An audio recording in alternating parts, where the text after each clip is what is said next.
ইতিহাসে এত চমৎকার ইলেকশন আমাদের দেশে হয় নাই। দেশ এবং জাতিকে একটা গণতান্ত্রিক প্রক্রিয়ায় আমরা নিয়ে এসেছি। কেওয়াটিক সময় এটা আমরা পার করেছি এবং আমি আপনাদেরকে ধন্যবাদ জানাচ্ছি, আপনাদেরকে অভিনন্দন জানাচ্ছি। একটা চমৎকার ইলেকশন আপনারা এই জাতিকে উপহার দিয়েছেন। আমরা আপনাদের পাশে ছিলাম, বাট ইলেকশন করার দায়িত্ব ছিল সম্পূর্ণ আপনাদের, অ্যান্ড ইউ ডেলিভার্ড ইট 100%। ইতিহাসে এত চমৎকার ইলেকশন আমাদের দেশে হয় নাই।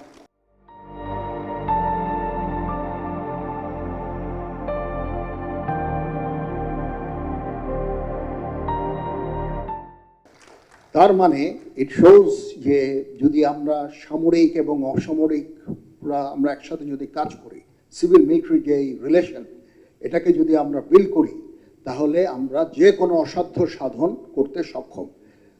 তখন ছিল একটা আশা নিরাশার একটা সময়, দেশের মানুষ বিভ্রান্ত, বিভিন্ন ধরনের কথা বলছে, ইলেকশন হবে না, এই হবে না, সেই হবে না।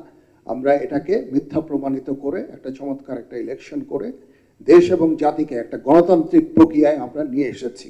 এটা চারটিখানি কথা না, এবং এটার প্রশংসার দাবিদার, এই ইলেকশনের প্রশংসার দাবিদার সম্পূর্ণ আপনাদের। এই জন্য আমি আপনাদেরকে অভিনন্দন জানাচ্ছি।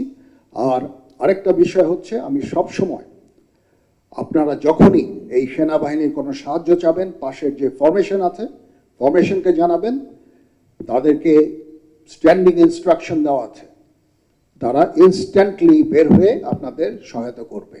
বেসামরিক অসামরিক প্রশাসনকে যে সহায়তা প্রদান করা, এটা ডিজাস্টার হোক, যে কোনো দুর্যোগ হোক, একটা দুর্ঘটনা হোক, দুর্বিপাক হোক, যে সমস্যাই আপনারা ফেস করবেন, আপনারা সরাসরি পাশের ফরমেশনকে আপনাদের জানাবেন, তারা ডিপ্লয় হয়ে আপনাদের এই যত ধরনের সাহায্য সহযোগিতা আছে ইনশাল্লাহ করবে। তো খুব ভালো লাগলো আপনাদের এখানে এসে ইন্টারঅ্যাক্ট করে, এবং আমি মাননীয় প্রতিরক্ষা উপদেষ্টার জন্য একটা বড় সময় রেখে দিতে চাচ্ছি, উনি বাকি জিনিসগুলো বলবেন।